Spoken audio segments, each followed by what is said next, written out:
اب بھی دلکش ہے تیرا حسن مگر کیا کیجئے، اور بھی دکھ ہیں زمانے میں محبت کے سوا، راحتیں اور بھی ہیں وصل کی راحت کے سوا، مجھ سے پہلے سی محبت میرے محبوب نما۔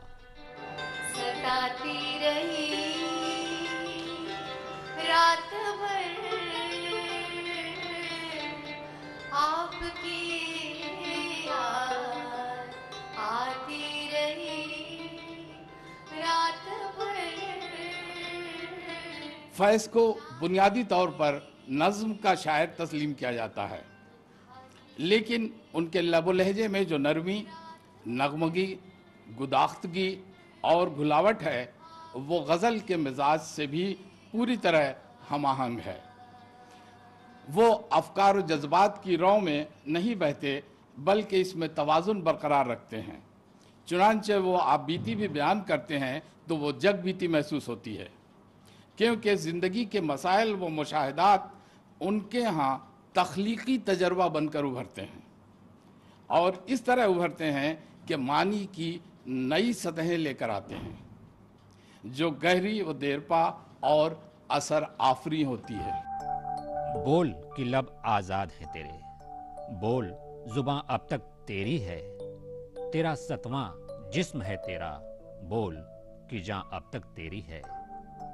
دیکھ کے آہن گر کی دکان میں تند ہیں شعلے سرخ ہیں آہن، کھلنے لگے ہیں قفلوں کے دہانے، پھیلا ہر ایک زنجیر کا دامن۔ بول یہ تھوڑا وقت بہت ہے، جسم و زباں کی موت سے پہلے، بول کہ سچ زندہ ہے اب تک، بول جو کچھ کہنا ہے کہہ لے۔ فیض کی شاعری میں جمالیات کے پردہ حریری کے پیچھے سرخ شعلہ بھی ہلکا ہلکا دہکتا نظر آتا ہے، جس میں گرمی بھی ہے، حرکت بھی ہے اور توانائی بھی۔ وہ اس شعلے کو شعلے جوالا اس لیے نہیں بننے دیتے کہ اس سے جمالیات کا پردہ جل کر خاک نہ ہو جائے، لیکن اس میں ایسی استقامت ہے کہ نامساعد حالات میں بھی وہ اپنی حرارت برقرار رکھتا ہے۔ 20ویں صدی کے شعراء میں اقبال کے بعد فیض سب سے زیادہ مقبول ہیں۔ اس مقبولیت کی ایک وجہ ان کا نشاتیہ اسلوب ہے جو روشن مستقبل پر یقین سے پیدا ہوتا ہے۔ وہ زندگی کی سختیوں اور ناہمواریوں سے مایوس ہو کر قلبِ احزا میں آہ و بکا کرتے رہنے کے بجائے تاریک رات سے پیدا ہونے والی روشن مستقبل کی نوید دیتے ہیں۔ یہ نوید آج کے انسان کو حوصلہ بھی دیتی ہے اور اس کے دلوں کو سرگرم بھی رکھتی ہے۔ یہ حوصلہ مندی اور سرگرمی عطا کرنے کا انداز آج کے انسان کو بھاتا ہے، اسی لیے وہ انہیں پسند کرتا ہے۔ وہ وقت میری جاں بہت دور نہیں ہے، جب درد سے رک جائیں گی سب جشت کی راہیں، تھک جائیں گی تیری کھوئی ناکام نگاہیں، چھن جائیں گی مجھ سے میرے آنسو میری آہیں، شاید میری الفت کو بہت یاد کرو گی، اپنے دل معصوم کو ناشاد کرو گی، آؤ گی میری گور پہ تم اشک بہانے، نوخیز بہاروں کے حسین پھول چڑھانے۔ He is not running away from normal human affection. All that he is saying is, please don't take away my priorities. I am not forgetting you, but my priority is ایک ریآرگنائزیشن آف سوسائٹی۔ تو میں سمجھتا ہوں کہ آپ یہ جو ایک یووا پیڑھی ہے، جوان پیڑھی ہے، وہ اس سے بہت کچھ لیسن سیکھے گی۔ فیض صاحب کو کم از کم میں کوئی 40 یا 50 مرتبہ ملا ہوں گا، ان کا کلام بھی سنا، ان سے بحث و مباحثہ بھی ہوا۔ فیض صاحب کے دل میں جو درد تھا ان لوگوں کے لیے کہ جن کے پاس کچھ نہیں، ان لوگوں کے لیے کہ جو ہر چیز سے محروم تھے، ان لوگوں کے لیے کہ جو ابھی تک وہیں پڑے ہیں جہاں تھے، ان لوگوں کے لیے کہ جن کے لیے ایک اچھا رہنا کھانا ایک خواب ہے، تو اگر ان کی اپنا جتنا بھی کلام دیکھیں، چاہے اسے ترقی پسند کہا جائے یا جو بھی نام دیا جائے، وہی درد ہر میں ٹپکتا ہے۔ ایک تو چھوٹا سا قصہ فیض صاحب کے دین کے بارے میں۔ فیض صاحب جب جیل میں تھے، انہوں نے قرآن کی تعلیم ابتدائی ظاہر حاصل کی تھی، جس طرح مسلمان گھرانوں میں ہوتا ہے، تین چار انہوں نے یعنی جو پارے تھے وہ حفظ بھی کیے تھے۔ اس کے بعد انہوں نے عربی میں ایم اے بھی کیا تھا گورنمنٹ کالج سے۔ جب وہ جیل میں بند تھے راولپنڈی کنسپریسی کیس میں، تو ان کے ایک جیلر تھے، ایک فوجی تھے، ایوب مرزا صاحب کی کتاب میں لکھا ہوا ہے کہ ایک خوبصورت نوجوان تھے۔ تو فیض صاحب اب جیل میں وہ قیدیوں کو قرآن کا درس دیا کرتے تھے، تو وہ بڑے حیران ہوئے، وہ جو صاحب تھے، یہ کامونسٹ ان کو بند کیا ہوا تھا، یہ قرآن پڑھا رہے ہیں قیدیوں کو۔ تو انہوں نے کہا فیض صاحب آپ کا مذہب کیا ہے؟ تو فیض نے کہا بھائی وہی جو مولانا روم کا تھا۔ خیر بات ختم ہو گئی۔ 3-4 سال کے بعد وہ صاحب ان کو کہیں جیل کے باہر وہ صاحب کہیں اور ان کو ملے کسی کھانے پہ کسی تقریب میں، تو انہوں نے کہا فیض صاحب مولانا روم کا مذہب کیا ہے؟ تو فیض نے کہا بھائی وہی جو میرا ہے۔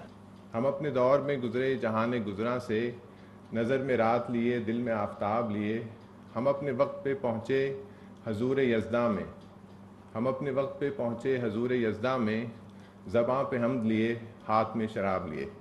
فیض کا جو پہلا شعر ہمیں ملتا ہے وہ تقریباً 1928 کا ہے۔ ریسرچ میں وہی چیز کو اعتبار دیا جاتا ہے جو آپ کے سامنے ہوں۔ لب بند ہیں ساقی میری آنکھوں کو پلا دے، وہ جام جو منت کش صحبہ نہیں ہوتا۔ یہ غزل کا پہلا شعر ہے جو فیض کے مجموعوں میں شامل نہیں ہے، یہ غیر مطبوعہ شعر ہے، لیکن راوی جو اس زمانے میں میگزین نکلتا تھا اس میں یہ غزل فیض کی آپ کو نظر آئے گی۔ فیض کے پاس وہ کیا چیز تھی کہ فیض آج 21ویں صدی میں عظیم ترین شعراء میں شمار کیا جاتا ہے، جبکہ فیض کے پاس اس 55 سالہ مشق سخن میں صرف 70 کے قریب غزلیں ہیں، یعنی سال میں فیض نے مشکل سے 2 غزل کہی ہیں، اور میں نے اشعار غزل کے جو دیکھے تو وہ تو 500 سے کم ہیں۔ فیض کے پاس نظموں کی تعداد اگرچہ 180 ہے، لیکن اگر کل اشعار کو آپ ملائیں تو 1800 1900۔ میں نمبر اس وجہ سے یہ شمارہ آپ کی خدمت میں پیش کر رہا ہوں کہ اردو شاعری کی کہکشاں میں مرزا دبیر کے پاس 1 لاکھ سے زیادہ شعر ہیں، میر انیس کے پاس 92,000 سے زیادہ شعر ہیں، میر تقی میر کے پاس 38,000 کے قریب شعر ہیں، علامہ اقبال کے پاس 28,000 شعر ہیں، غالب کے پاس تقریباً 14,000 شعر۔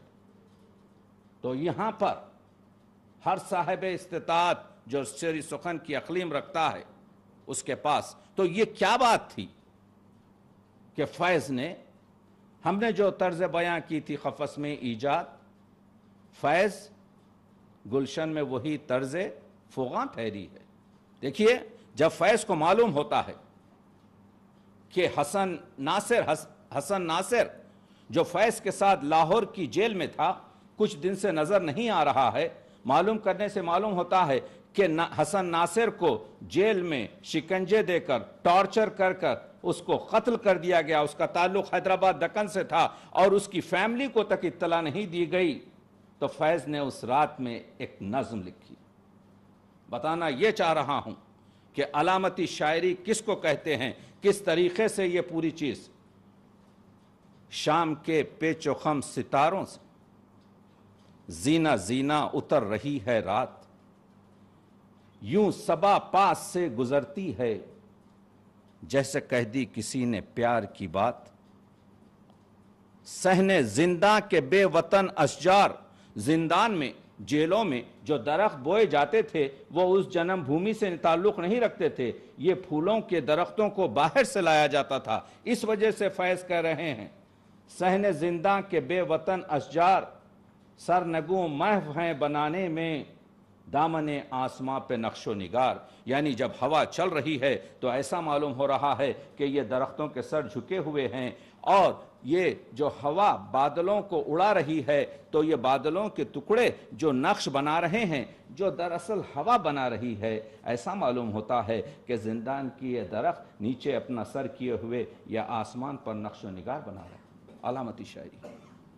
جب 1940 سے پہلے یہ نظم جو مسلسل آپ کو سنتے ہیں، مجھ سے پہلی سی محبت میرے محبوب نامہ، یہ جب چھپی میں نے اس زمانے کے میگزینز کا مطالعہ کیا، چو طرف سے گڑبڑ ہونے لگی کہ کیا فیض نے ایک رومانی ایک عشقی نظم کا مزہ کرکرا کر دیا۔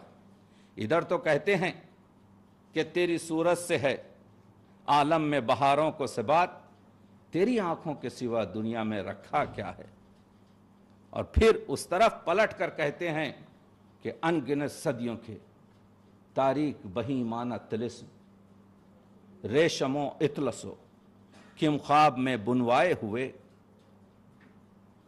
اور جا بجا بکتے ہوئے کوچہ و بازار میں جسم، خاک میں لتھڑے ہوئے خون میں نہلائے ہوئے، پیپ بہتی ہوئی۔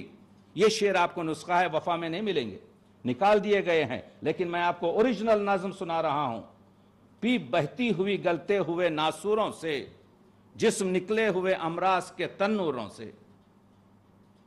فوراً کہتے ہیں، جواز حاصل کرتے ہیں، لوٹ جاتی ہے ادھر کو بھی نظر کیا کیجے، اور فوراً اقرار کرتے ہیں، اب بھی دلکش ہے تیرا حسن مگر کیا کیجے۔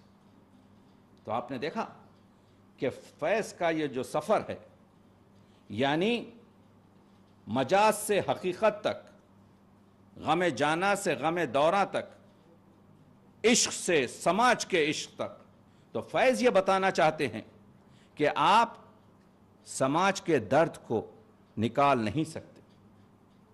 یہ جو فیض کا اپنا آپ رخ ہے، تو فیض کے پاس اگر آپ مطالعہ کریں تو فیض کے پاس احساس کی شدت ہے، فیض کے پاس جذبے کا خلوص ہے، فیض کے پاس ایک قسم کی کوشش ہے عمل کی۔